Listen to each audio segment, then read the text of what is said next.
우리 함께 주님 가르쳐 주신 기도로 오늘 예배를 함께 하도록 하겠습니다. 하늘에 계신 우리 아버지여, 이름이 거룩히 여김을 받으시오며 나라가 임하시오며 뜻이 하늘에서 이루어진 것 같이 땅에서도 이루어지이다. 오늘 우리에게 일용할 양식을 주시옵고 우리가 우리에게 죄 지은 자를 사하여 준 것 같이 우리 죄를 사하여 주시옵고 우리를 시험에 들게 하지 마시옵고 다만 악에서 구하시옵소서. 나라와 권세와 영광이 아버지께 영원히 싸움나이다. 아멘.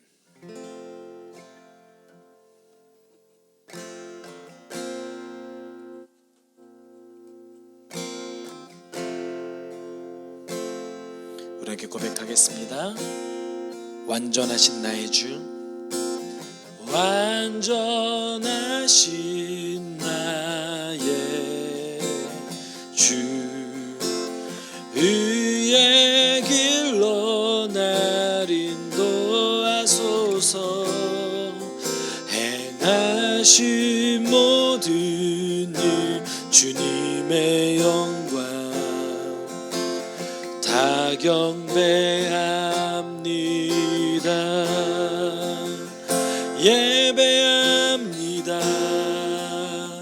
찬양합니다. 주님만 날 다스리소서. 예배합니다. 찬양합니다. 주님 홀로 높임 받으소서. 다시 고백합시다. 완전하신 나의 주, 의의 길로 날 인도하소서. 행하신 모든 일 주님의 영광 다 경배합니다. 예배합니다. 예배합니다. 찬양합니다. 주님만 날 다스리소서. 예배합니다. 찬양합니다. 주님 홀로 높임 받으. 다시 고백합시다. 예배합니다. 예배합니다. 찬양합니다. 주님만 날 다스리소서. 예배합니다. 찬양합니다. 주님 홀로 높임 받으소서.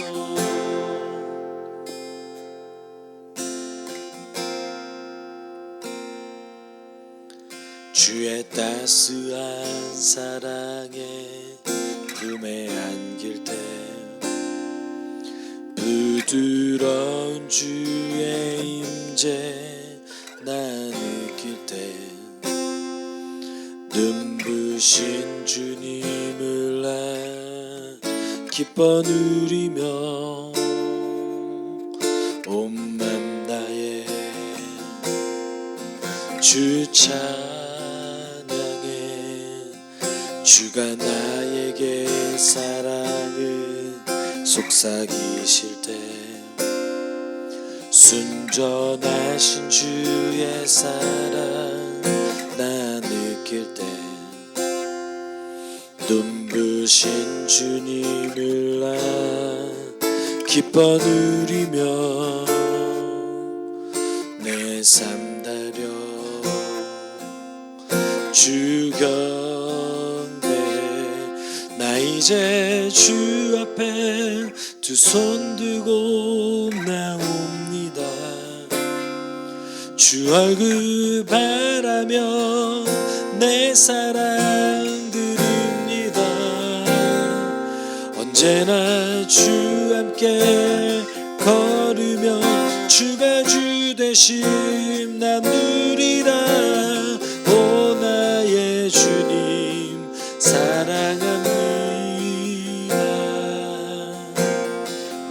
고백합시다. 주의 따스한 사랑에 품에 안길 때 부드러운 주의 임재 나 느낄 때 눈부신 주님을 나 기뻐 누리며 온 맘 다해 주 찬양해. 주가 나에게 사랑을 속삭이실 때 순전하신 주의 사랑 나 느낄 때 눈부신 주님을 나 기뻐 누리며 내 삶 드려 주 경배해. 나 이제 주 앞에 두 손 들고 나옵니다. 주 얼굴 바라며 내 사랑 드립니다. 언제나 주 함께 걸으며 주가 주 되심 나 누리라. 오 나의 주님 사랑합니다. 나 이제 주 앞에 두 손 들고 나옵니다. 주 얼굴 바라며 내 사랑 드립니다. 언제나 주 함께 걸으며 주가 주 대신 나 누리라. 오 나의 주님 사랑합니다. 나 이제 주 앞에 두 손 들고 나옵니다. 주 얼굴 바라며 내 사랑 드립니다.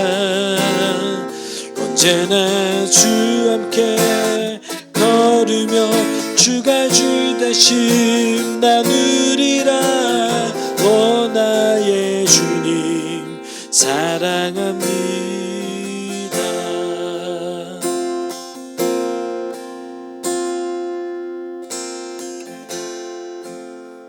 나의 주 나의 하나님이여 나의 주 나의 하나님이여 주를 경배합니다. 주 사랑하는 나의 마음을 주께서 아시나이다. 나의 주 나의 하나님이여 주를 경배합니다. 주 사랑하는 나의 마음을 주께서 아시나이다. 곁으로 감내게 쓰며 주께 드리려는 없지만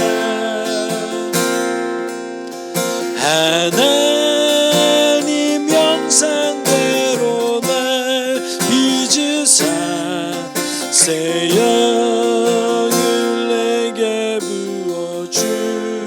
부어주소서. 나의 주 나의 하나님이여 주를 경배합니다. 주 사랑하는 나의 마음을 주께서 아시나이다. 고통 속에 방황하는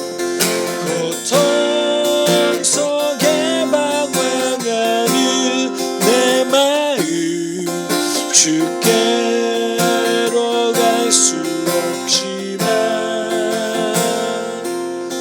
저항할 수 없는 그 은혜로 주님의 길을 걷게 깨트리러 감 내게 없으며 주께 드릴 양이 없지만 하나님 형상대로 날 빚으사 새 영을 내게 부어주소서. 나의 주 나의 하나님이여 주를 경배합니다. 주 사랑하는 나의 마음은 주께서 하시나이다. 우리 함께 기도하기 소망합니다. 우리 함께 기도할 때 하나님, 내가 하나님 사랑하는 마음을 고백할 수 있는 그런 예배 되게 주님 도와주십시오. 성령의 능력이 아니고서는 우리가 주님을 사랑할 수 없고 성령의 능력이 아니고서는 우리가 고백할 수 없다는 것을 압니다. 성령님 나에게 임재하여 주셔서 이 예배 가운데 주님을 더욱더 사랑한다, 주님을 더욱더 높이는 그런 시간 될 수 있게 주님 도와주십시오. 우리 함께 기도하도록 하겠습니다. 사랑 많으신 하나님 아버지 감사합니다. 우리가 주님을 사랑한다 고백할 수 있는 예배 주셔서 주님 도와주셔서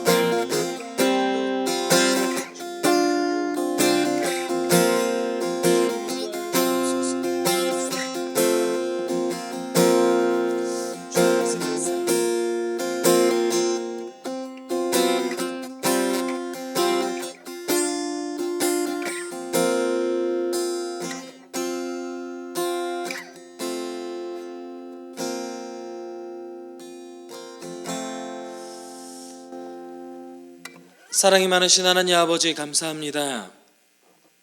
오늘도 우리를 지켜주셔서 우리가 함께 예배하게 하심에 너무나 감사를 드립니다. 하나님, 우리가 때때로 한 주간의 삶 속에서 하나님의 백성임을 잊고 살아갈 때가 있음을 고백합니다. 주님, 우리의 연약함을 용서하여 주시고 주님의 은혜로 우리를 덮어주셔서 우리 가운데 우리의 죄가 드러나는 것이 아니라 십자가 그 은혜가 드러날 수 있게 우리를 인도하여 주시옵소서. 하나님, 한국교회가 현재 많은 어려움에 처해 있습니다. 유례가 없는 공동체의 위기 속에서 하나님, 이제 더 이상 교회 공동체가 쓸모없어 보일 때도 있습니다. 하나님, 이럴 때에 우리가 더욱더 주님을 알아가고 높일 수 있는 그런 시간 되게 도와주시고 개인의 경건에 힘쓸 수 있게 주님 도와주십시오. 주님, 많은 주일학교들이 위기에 처해 있습니다. 이 기간 동안에 부모들을 온전히 세워주셔서 믿는 부모들이 주일학교 학생들을, 자신의 자녀들을 믿음으로 교육하고 더욱더 가족 간의 경건이 새롭게 일어날 수 있는 그런 시기가 될 수 있게 주님 도와주십시오. 더 특별히 바라옵기는 지금의 위기를 초래하게 만든 코로나 바이러스 치료제가 속히 개발되게 주님 도와주셔서 이런 어려운 시기들이 속히 종식될 수 있게 주님 인도하여 주시옵소서. 이제 우리가 함께 말씀을 듣습니다. 전하는 자나 듣는 자나 주님께서 하시는 말씀에 집중하게 주님 도와주시옵시고 그 어떤 왜곡됨이 없이 하나님의 뜻이 우리의 마음 가운데 온전히 전달되어질 수 있는 그런 시간도 될 수 있게 주님 인도하여 주시옵소서. 모든 것 감사를 드리며 거룩하신 예수 그리스도의 이름으로 기도를 드립니다. 아멘. 오늘 우리가 함께 하실 말씀은 누가복음 1장 57절에서 80절까지의 말씀인데 너무 길은 관계로 저희가 67절에서 80절까지 67절에서 80절까지 사가랴의 찬양만 함께 교독하도록 하겠습니다. 요한의 아버지 사가랴가 성령으로 충만하여 이렇게 예언하였다.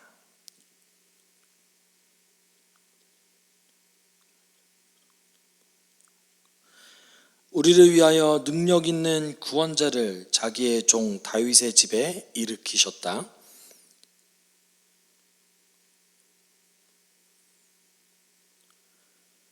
우리를 원수들에게서 구원하시고 우리를 미워하는 모든 사람들의 손에서 건져내셨다.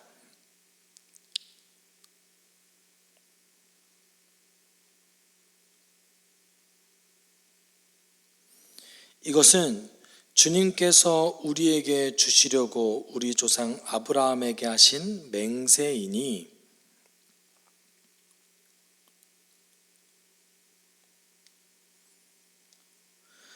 우리가 평생 동안 주님 앞에서 거룩하고 의롭게 살아가게 하셨다.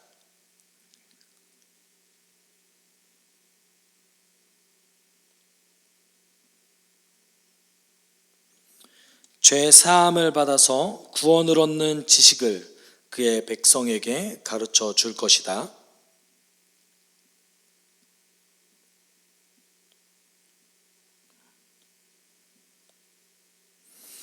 어둠 속과 죽음의 그늘 아래에 앉아있는 사람들에게 빛을 비추게 하시고 우리의 발을 평화의 길로 인도하실 것이다. 함께 읽겠습니다.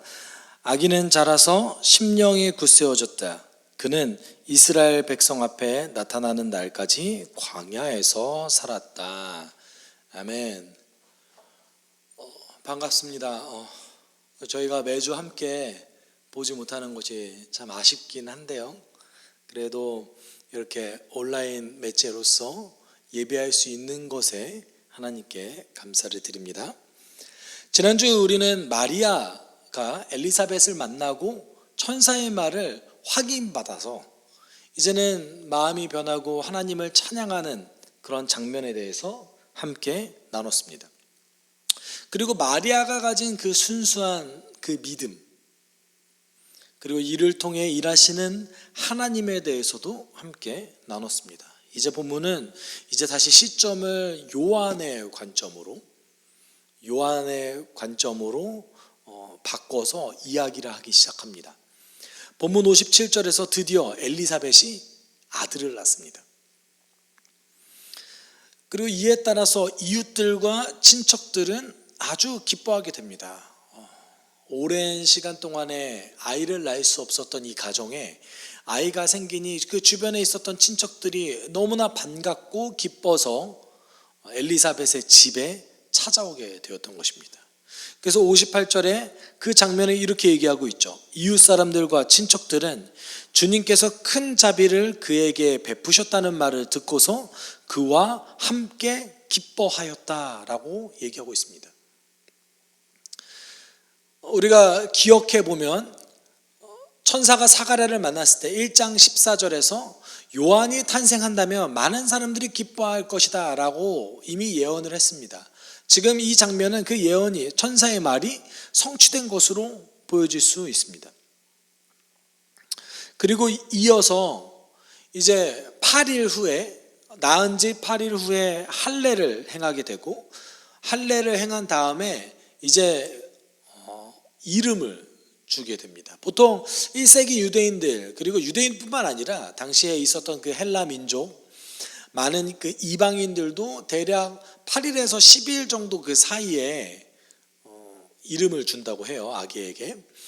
이스라엘 그 민족들도 마찬가지로 할례가 끝난 다음에 아이에게 이제 이름을 줘야 되는데, 보통 1세기 유대인들은 아버지의 이름이나 할아버지의 이름을 따라서 이름을 짓게 됩니다. 그렇다면 오늘 본문 속에서도 마찬가지죠. 친척들이 모여서 아이의 이름을 사가랴라고 하려고 하고 있습니다. 그런데 이때에 반대를 하는 사람이 한 명 있었죠. 바로 엘리사벳이었습니다. 엘리사벳이 안 됩니다. 그의 이름은 요한이어야지만 합니다. 왜 그렇죠? 천사가 이 엘리사벳의 아들의 이름을 이미 이야기했기 때문에 그렇습니다. 그의 이름은 반드시 요한이어야지 됩니다. 왜냐하면 하나님께서 주신 아들이었기 때문에 하나님이 정해주신 그 이름을 따라야 됐다는 것이죠. 그런데 이런 상황을 모르고 있었던 친척들은 엘리사벳이 남편이었던 사가랴의 동의 없이 자기 마음대로 이름을 짓는 것이라고 생각했습니다. 그래서 62절에 그 친척들은 이렇게 얘기하죠. 그들은 그 아버지에게 악의 이름을 무엇으로 하려는지 손짓으로 물어봤다라고 얘기하고 있습니다. 이 상황을 통해서 우리는 몇 가지 유추할 수 있는 것이 있는데, 엘리사벳의 남편이었던 이 사가랴가 아직 말을 할 수 없었다는 것을 우리는 알 수 있습니다. 그리고 말뿐만 아니라 아마도 듣지도 못했던 것으로 보여져요. 그래서 손짓으로 물어본 거죠. 그랬더니 사가랴가 서판을 달라고 하죠. 서판이 뭡니까? 어떤 글씨를 쓸 수 있는 어떤 거를 달라고 해요. 아마도 친척들이 사가랴에게 물어봤던 이유가 뭐겠습니까? 사가랴는 우리의 뜻을 따를 것이다. 우리 뜻대로 그동안에 있었던 그 전통대로 이름을 짓게 될 것이다 라고 기대를 하면서 사가랴에게 물어봤던 것이죠. 그랬더니 사가랴가 서판에 글씨를 뭐라고 썼냐면 그의 이름은 요한이다 라고 썼어요. 그랬더니 모두 매우 이상하게 생각했던 것입니다. 그 이유는 그 사가랴의 가족 중에서 요한이란 이름을 가진 사람이 아무도 없었기 때문에 그렇습니다. 전통을 벗어던지고 그동안의 관례를 깨버린 것이죠. 아주 이상하게 여깁니다. 특별히 여기서 그의 이름은 요한이다라는 이 문법은 강조형이에요. 강조형. 그러니까 사가랴는 이렇게 얘기한 거예요. 그의 이름은 반드시 요한이어야지만 됩니다. 반드시 요한이어야지만 됩니다 라고 강조해서 썼던 거예요. 글을. 친척들이 매우 이상하게 여기죠. 그랬더니 64절에 이렇게 얘기하고 있죠. 그런데 그의 입이 곧 열리고 혀가 풀려서 말을 하며 하나님을 찬양하였다 라고 얘기하고 있습니다. 우리가 천사가 사가랴에게 했던 그 말이 있죠. 20절에 사가랴가 불순종하게 하였기 때문에 이제 너는 이 일이 이루어지는 날까지 말을 못할 것이다 라고 얘기하고 있습니다. 그런데 여기서 우리가 주의 깊게 살펴볼 것은 아이가 태어난 지 8일이 지났음에도 불구하고 사가랴는 아직 말을 못하고 있었어요. 분명 천사는 아들이 태어나면 이 일이 일어나면 말을 할 거라고 얘기했는데 사가랴는 아직 말을 못하고 있었다는 것이죠. 그렇다면 이 일이 일어나는 그 날이 아들이 태어나는 때가 아니라는 것이 밝혀진 거예요. 천사가 말하는 그때는 사실은 천사가 얘기했던 것들이 다 성취되는 그 날을 얘기하는 것이죠. 아들이 태어나고 많은 사람들이 그 아들의 태어남을 기뻐하고 그리고 그 아들의 이름이 요한이 되었어요. 이제 천사의 말이 다 성취되었죠. 더 중요한 것은 불순종으로 인해서 말을 하지 못했던 이 사가랴는 하나님의 명령에 순종함으로 이제 말을 하게 되었던 거예요. 이것이 아주 중요한 포인트입니다. 불순종으로 인해서 징계를 받았던 사가랴가 이제 그 징계가 풀렸다라는 것은 순종하게 되었다. 하나님의 말을 믿게 되었다라는 것입니다. 그래서 사가랴는 64절에 말문이 트이고 바로 하나님을 찬양하게 됩니다.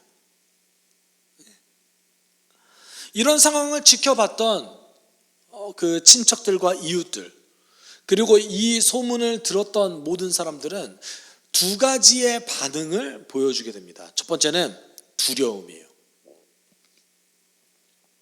하나님의 그 어떤 역사함을 봤을 때에 이제 너무나 놀라운 광경을 봤기 때문에 두려워하는 거예요. 두 번째는 기대감입니다. 400년 동안 선지자가 태어나지 않았던 이 이스라엘 땅에서 이제 하나님의 일이 일어난 거예요. 그래서 사람들은 기대하기 시작합니다. 66절에 이렇게 얘기하고 있습니다. 이 말을 들은 사람들은 모두 이 사실을 그들의 마음에 두고 이 아기가 대체 어떤 사람이 될 것인가 하고 말하였다. 주님의 보살피는 손길이 그 아기와 함께하는 것이 분명했기 때문입니다 라고 얘기하고 있습니다.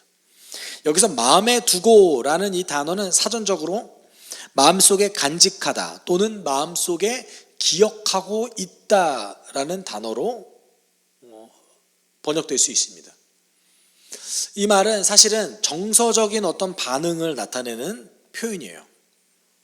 요한의 출생 이야기는 사람들의 정서를 자극했습니다. 어떤 정서입니까? 기대감이에요. 하나님의 말씀이 끊어졌던 그 시대 속에서 이제 하나님이 뭔가 다시 일을 하기 시작하는구나 라는 기대감을 갖게 만들었다는 거예요. 누가? 요한이.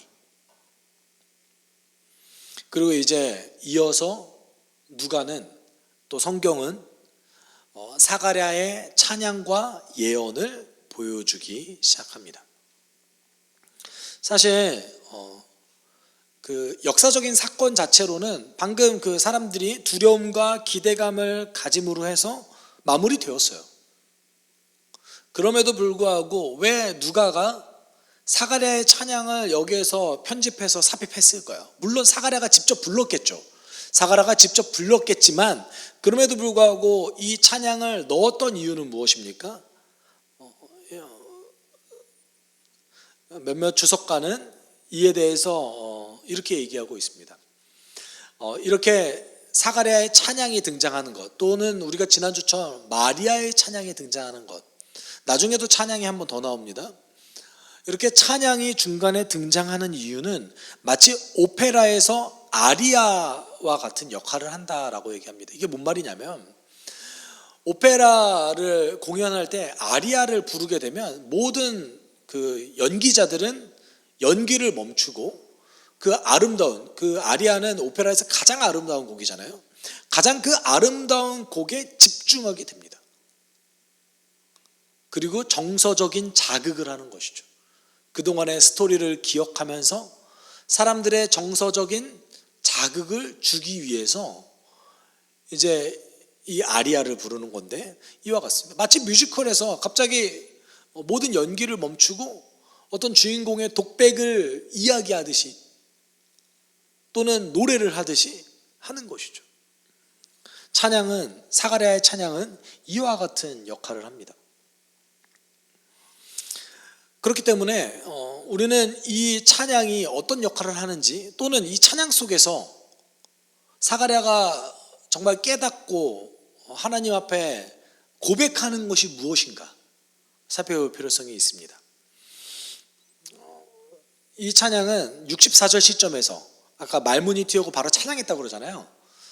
그 시점에서 아마 불렀던 것으로 보여져요. 사가랴는 성령이 충만해서 이제 찬양을 시작합니다. 67절에서 얘기하고 있는 오늘 본문 67절에서 얘기하고 있는 이것은 사가랴가 하는 말이 단순히 사가랴의 생각만이 있는 것이 아니라 성령님께서 불러넣어 주셨던 어떤 예언의 하나다라는 것을 우리는 알 수 있습니다. 68절과 69절에서 그래서 사가랴는 이렇게 찬양하고 있습니다. 주 이스라엘의 하나님은 찬양받으실 분이시다. 그는 자기 백성을 돌보아 속량하시고 우리를 위하여 능력 있는 구원자를 자기의 종 다윗의 집에 일으키셨다라고 얘기하고 있습니다.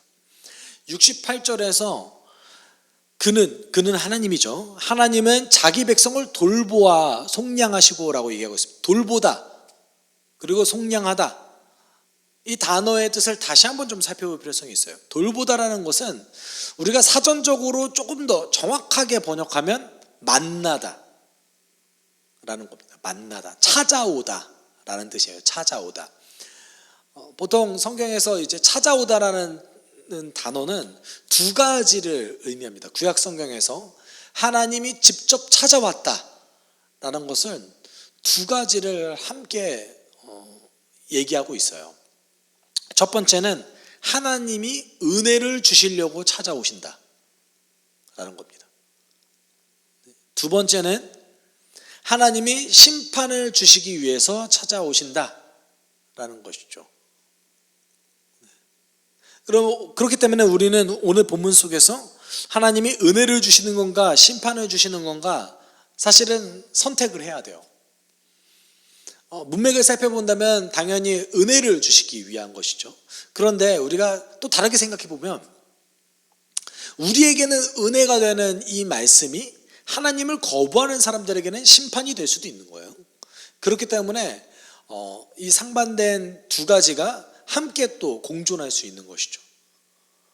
구약 성경에 이런 일이 하나님이 직접 찾아오셔서 은혜와 심판을 동시에 주셨던 사건이 있습니다. 그것이 뭐냐면 이스라엘이 이집트를 탈출할 때 있었던 유월절 사건입니다.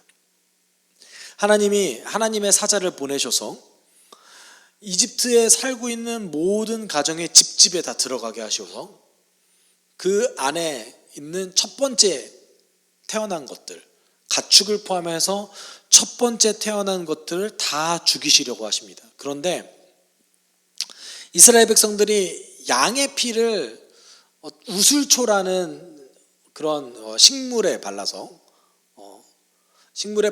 이렇게 문지방에 이렇게 칠하면 심판을 하러 왔던 그 사자가 그 집을 심판하지 않고 그냥 지나치는 거예요. 지금 여기서 찾아오다라는 이 단어는 사실은 유월절을 떠올리게 만들어주는, 연상시켜주는 단어이기도 합니다. 어찌되었건 하나님이 찾아오셔서 은혜를 불러넣으셨다. 근데 왜 굳이 찾아오다라는 단어를 썼을까요? 그 이유는 메시아께서 찾아오기 때문에 그래요.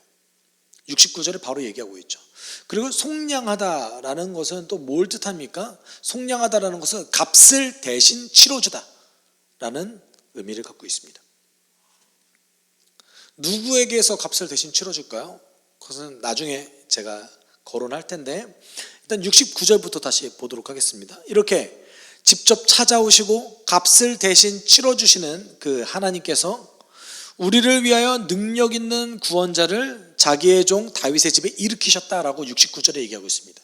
여기서 능력 있는 구원자라고 했을 때 그 능력은 사실은 다른 번역으로 하면은 능력의 뿔로 번역될 수 있어요. 왜 하필 뿔일까요? 이것은 아까 얘기했던 속량과 조금 연관이 있어요. 사실은 속량과 능력의 뿔, 여러분 그 성경에 있는 각주를 살펴보시면 여기에 능력 또는 능력의 뿔이라고 번역될 수 있다라고 얘기할 거예요. 그럼 여기서 능력의 뿔이 뭐냐? 이것은 신명기 33장 17절에서 그 힌트가 있습니다. 그들은 첫 숫송아지와 같은 힘으로 황소의 뿔과 같은 위력으로 그 뿔로 만방을 들이받아 땅끝까지 휩쓸 것이니 라고 얘기하고 있습니다. 여기서 뿔이 어떤 역할을 해요? 들이받아서 땅끝까지 휩쓸어 버린대요. 이 말이 뭔 말입니까? 이스라엘의 원수를 물리쳐버리는 힘과 능력을 뜻하는 거예요. 69절에서 얘기하는 이 다윗의 그 후손으로 태어나는 이 메시아는 원수를 물리치는 능력을 가진 사람인 거예요. 그래서 70절에 이 구원은 원수로부터의 구원인 거예요. 사가랴는요, 아주 현실적인 구원에 대해서 사실 얘기하고 있습니다. 우리는 하나님이 우리를 구해 주셨다라는 것에서 보통은 어떤 그 정신적이고 영적인 의미만 살핍니다. 그런데 사가랴는 여기서 아주 현실적인 그런 사회적이고 정치적인 구원을 사실 얘기한 거나 마찬가지예요.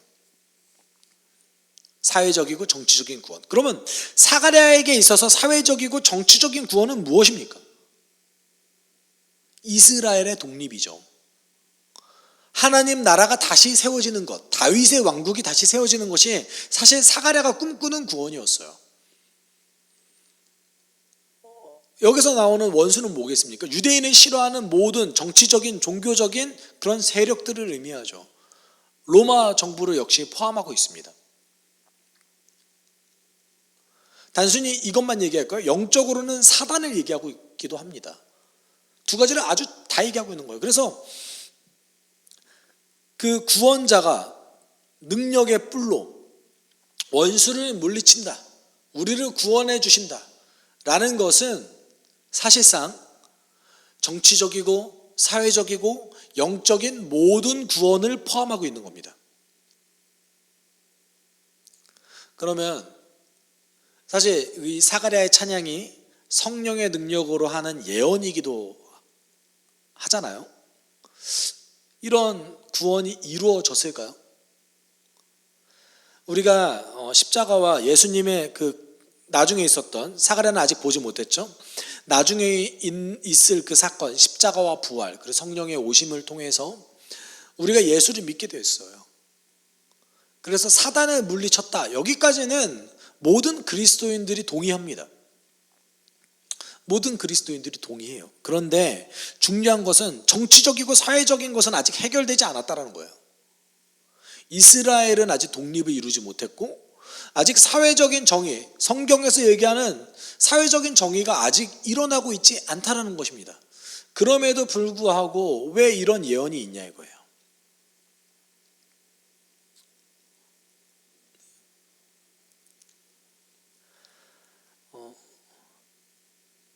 우리가 그렇기 때문에 정말 예수님의 그 십자가와 부활의 그 구원하심은 영적인 것에 불과했는가를 살펴볼 필요성이 있어요. 왜 이스라엘 백성들이 예수님을 거절했냐면, 이스라엘 백성들은 다윗의 왕국이 다시 건축되어야지만, 다윗의 왕국이 다시 세워져야지만 하나님의 구원이 완성된다고 생각했습니다.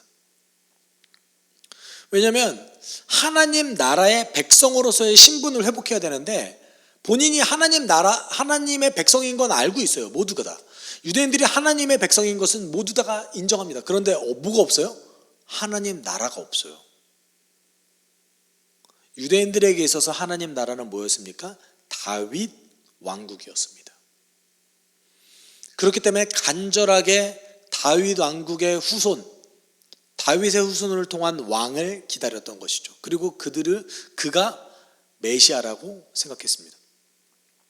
그런데 예수님은 다윗 왕국을 건축하지 않았어요. 그러면은 하나님 나라는 어디 간 겁니까? 이스라엘이 그렇게 기다렸던 그 하나님 나라, 이게 사회적이고 정치적인 구원 아닙니까?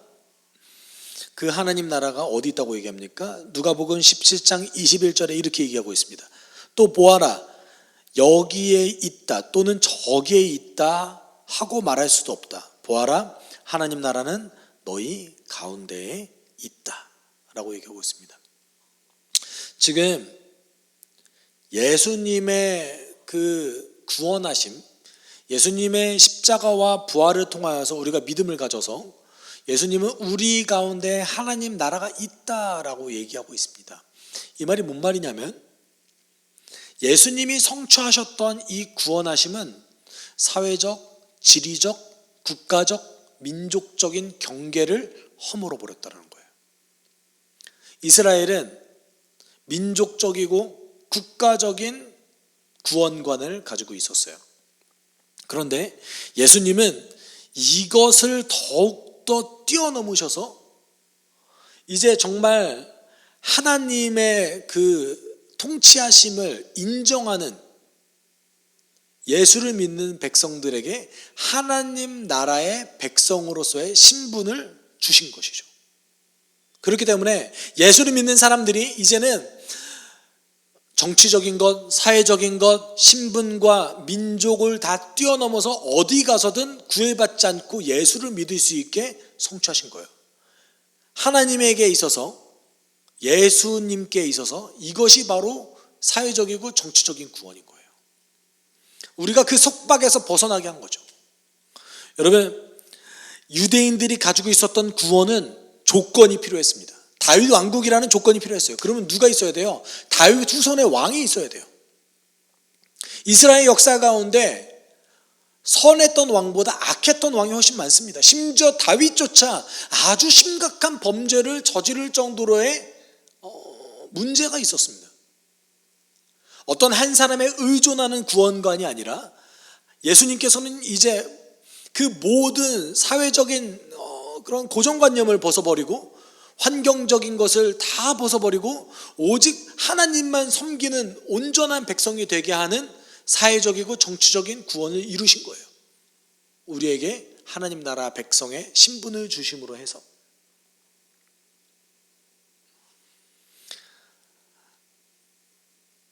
예수님께서 성취하셨던 이 구원은 사가랴의 기대보다 더 크게 성취되었던 것이죠. 그렇기 때문에 사가랴의 예언이 틀린 것이 아니라는 거예요. 사가랴가 그것까지 예측하지 못했던 것뿐이에요. 그렇지만 사가랴의 말 속에 뭡니까? 원수를 물리치고 우리의 사회적이고 정치적이고 영적인 원수를 다 물리쳐서 진정한 자유, 예수를 믿을 수 있는 자유를 누리게 하는 그 구원을 예수님께서 이루어 주셨다는 거예요. 그렇다면 이런 구원을 메시아를 직접 보내심으로 해서 이런 구원을 이루시게 하시는 그 근거, 하나님이 왜 굳이 우리를 구원시켜 주십니까? 에 대해서 사가랴는 72절에 이렇게 얘기합니다. 주님께서 우리 조상에게 자비를 베푸시고 자기의 거룩한 언약을 기억하셨다라고 얘기하고 있습니다. 하나님이 우리를 구해 주시는 그 이유는 무엇입니까? 하나님의 자비와 언약에 있습니다. 제가 지난주에도 말씀드렸듯이 이 자비는 헤세드, 그 사랑, 약속을 반드시 지키시는 하나님의 사랑을 이야기합니다. 하나님께서 우리를 구원하시는 그 근거는 하나님께서 친히 약속을 하셨고 그 약속을 지키시려고 하는 그 사랑에 있어요. 그러면 우리를 구원시켜 주시려는 그 궁극적인 목적은 무엇입니까? 그것이 74절, 75절에 등장합니다. 우리 함께 읽었으면 좋겠습니다. 우리 함께 읽읍시다. 시작. 우리를 원수들의 손에서 건져 주셔서 두려움 없이 주님을 섬기게 하시고 우리가 평생 동안 주님 앞에서 거룩하고 의롭게 살아가게 하셨다. 아멘. 주님이 우리를 주님의 백성으로 불러주시고 우리 마음 가운데 하나님 나라 백성으로서의 신분을 주심으로 해서 우리에게 원하시는 것은 무엇입니까? 우리가 주님을 섬기게 하는 겁니다. 두려움 없이 주님을 섬기고 거룩한 행실로 의롭게 살아가는 것. 다른 얘기로 하면 하나님의 명령을 지켜 행하는 것. 그냥 의식적으로 행하는 것이 아니라 우리의 마음과 뜻을 다하여서 행하는 것. 이것이 하나님은 우리를 구원시켜주는 그 궁극적인 목적이에요. 여기까지 사가랴는 하나님이 하신 일에 대해서 얘기하고 그 이후에 이제 요한에 대해서, 본인의 아들에 대해서 예언하기 시작합니다. 그래서 76절에 이렇게 얘기하죠. 아가야, 너는 더없이 높으신 분의 예언자라 불릴 것이니 주님보다 앞서가서 그 길을 예비하고. 사가랴는 자신의 아들이 구원자가 아닐 거라는 것을 알고 있었어요. 그리고 그 역할이 뭡니까? 주님보다 앞서가서 그 길을 예비하는 것. 어떻게 예비합니까? 77절이에요. 죄 사함을 받아서 구원을 얻는 지식을 그의 백성에게 가르쳐 줄 것이다. 사실은 죄 사함과 구원을 직접적으로 연결시켜주는 그 본문이 오늘 본문이 최초예요. 물론 간접적으로 우리의 죄 사함과 우리의 구원은 연관성이 있다라는 것을 표현한 것은 많이 있습니다. 그렇지만 구원 얻는 지식을 어디서 얻게 된다? 죄 사함을 받는 것을 통해서 얻게 된다라는 것은 오늘 본문 속에서 처음 얘기하고 있어요. 여러분, 우리가 지난번에 말씀드렸듯이 유대인들이 왜 그렇게 율법에 집착하는가? 유대인들은 구원의 조건, 다윗의 왕국에 다시 세워지는 그 조건, 메시아가 이 땅에 오는 조건으로서 율법을 지키는 것이라고 얘기했습니다. 그런데 세례자 요한, 특별히는 사가랴가 오늘 얘기하는 것은 완전 다른 얘기죠. 죄사함이라고 얘기하고 있습니다. 여러분, 성경을 자세하게 읽어보면 하나님의 명령을 지키지 않고 죄를 범했던 백성들을 하나님께서 구원해 주셨던 그 방법이 뭐였습니까? 이스라엘의 회개를 들으시고 그들을 구원해 주셨습니다. 사사기에 계속 반복돼서 얘기하고 있죠. 그리고 학사 에스라를 통해서 이스라엘 백성들이 눈물을 흘리며 통곡하며 자신의 백성들이 가지고 있었던 그 죄에 대해서 회개하는 것에 대해서 얘기하고 있습니다. 죄사함은 구원에 있어서 가장 중요한 역할을 하는 것이죠. 그리고 오늘 본문 78절 79절에 마지막으로 이렇게 얘기하고 있죠. 사가랴가 찬양하면서 이렇게 얘기합니다. 예수님의 역할과 요한의 역할을 오늘 본문 속에서 얘기하는데, 요한의 역할은 뭐였습니까? 죄사함을 통한 구원의 지식을 백성에게 전하는 거였어요. 그럼 예수님의 역할은 뭐냐 했더니 78절 79절에 이것은 우리 하나님의 자비로운 심정에서 나오는 것이다. 그는 해를 하늘 높이 뜨게 하셔서, 여기서 해를 하늘 높이 뜨게 하셔서가 예수님이에요. 예수님을 빛과 같이 우리에게 주셔서 어둠 속과 죽음의 그늘 아래에 앉아있는 사람들에게 빛을 비추게 하시고 우리의 발을 평화의 길로 인도하실 것이다 라고 얘기하고 있습니다. 이 사가랴의 고백은 시편 기자의 그 노래를 연상시키기도 합니다. 시편 27편 1절에 이렇게 얘기하고 있죠. 주님은 나의 빛 구원이신데 내가 누구를 두려워하랴. 주님이 내 생명의 피난처이신데 내가 누구를 무서워하랴 라고 얘기하고 있습니다. 사가랴의 이 고백과도 같은 예수님의 역할은 무엇입니까? 우리를 평화의 길로 인도하시는 거예요. 그리고 사가랴의 찬양이 끝나고 나서 요한이 성령 안에서 자라나면서 자신의 선지자로서의 역할을 시작하기 전에 어디에 머문다고 얘기합니까? 광야에서 머물더라 라고 얘기하면서 이제 앞으로 요한이 누가복음에서 다시 등장할 것이다 라는 것을 사실 예고하고 있습니다. 오늘 본문 굉장히 길죠. 많은 내용을 담고 있습니다. 그렇다면 오늘 본문 속에서 있었던 그 내용들이 우리와 무슨 연관이 있습니까? 요한의 출생과 그와 관련된 여러 가지 이야기들, 그리고 사가랴의 찬양과 예언이 지금을 살아가고 있는 우리들에게 무슨 의미가 있습니까? 오늘 본문 속에서 사가랴는 자신의 아들을 통해서 이제 구원을 이루어 가실 하나님을 찬양하고 있습니다. 실제로 사가랴는 어떤 초월적인 그런 경험을 통해서 하나님께서 무엇인가 일하고 계신다라는 것에 대해서 확신했습니다. 하지만 여러분, 실제로 있었던 그 사건은 조금 사가랴의 기대와는 다릅니다. 하나님의 위대한 예언자, 주님의 위대한 예언자라고 불릴 것이다 라고 예언했던 사가랴의 기대와는 달리 요한은 참수되어서 처형당합니다.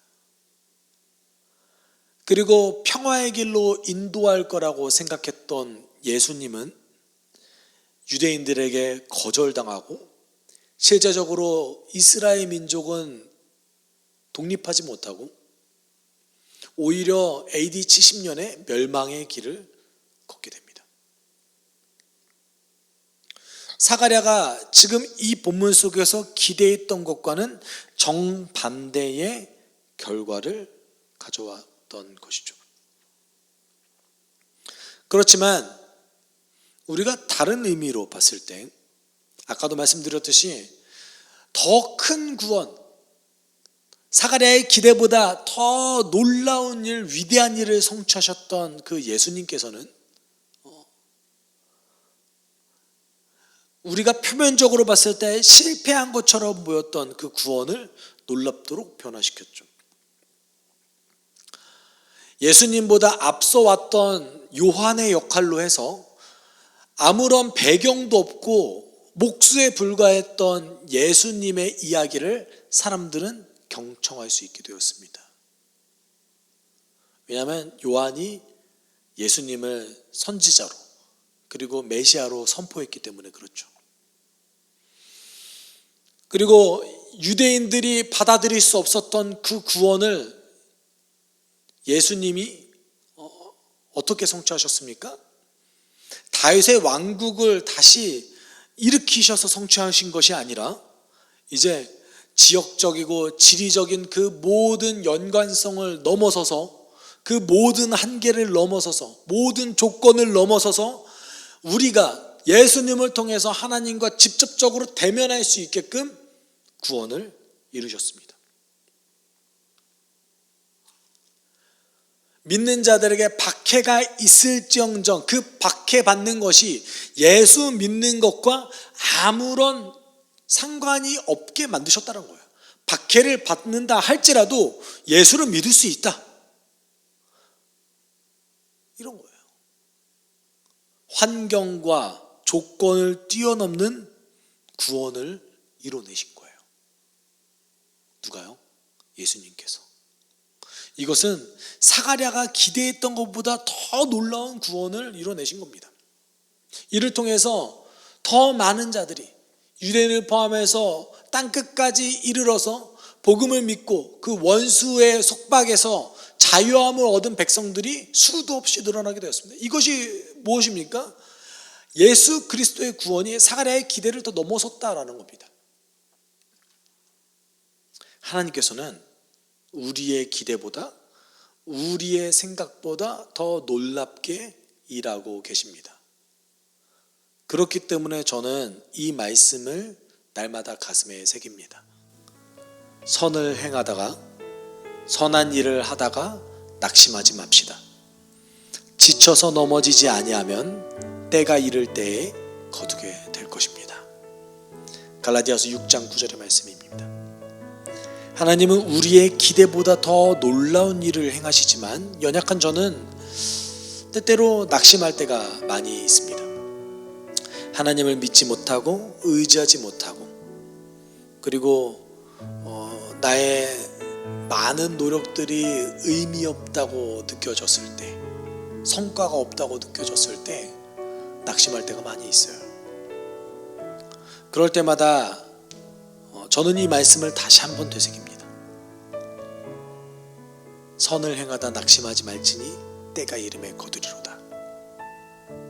이것이 하나님의 약속이기 때문에 그렇습니다. 우리의 기대보다 더 놀라운 것을 성취하시는 그 하나님을 우리가 바라본다면 우리에게 필요한 것은 무엇입니까? 두 가지죠.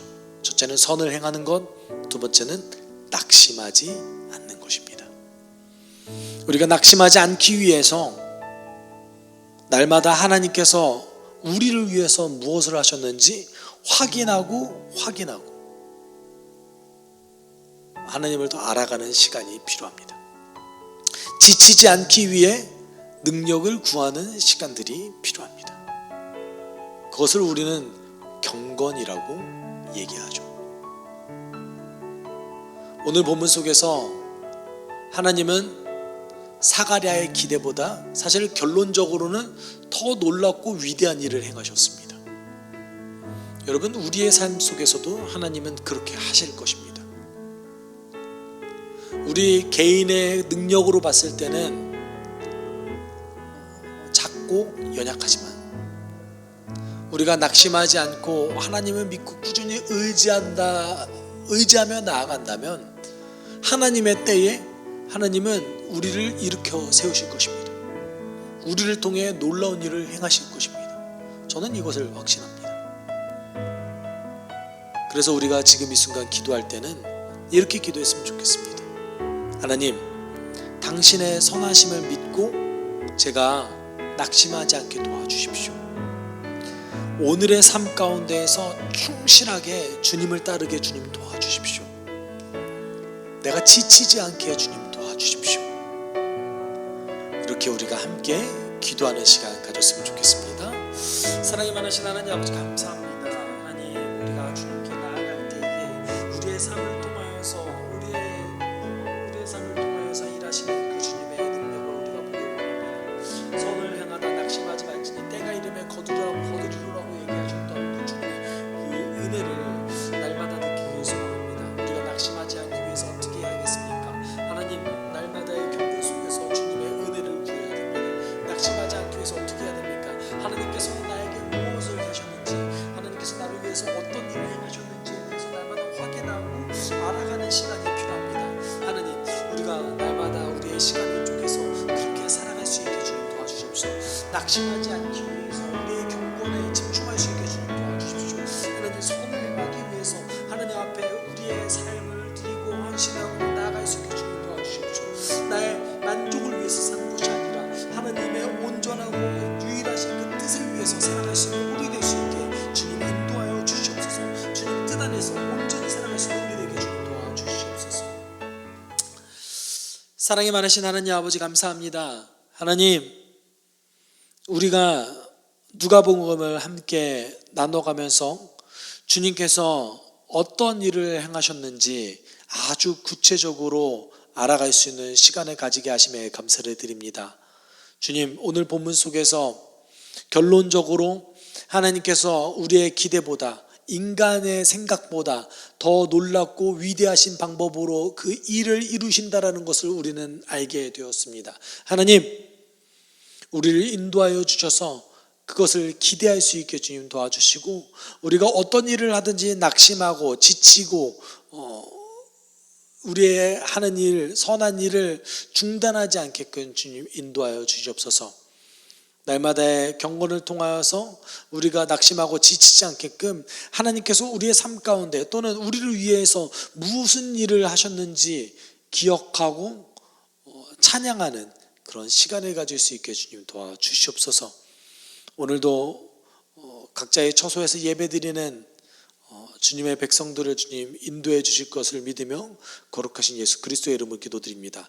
주 예수 그리스도의 은혜와 하나님의 사랑과 성령의 교통하심이 우리의 삶 가운데 위대한 일을 행하실 주님의 능력을 기대하는 성도들 위해 이제로부터 영원토록 함께 있을지어다. 아멘.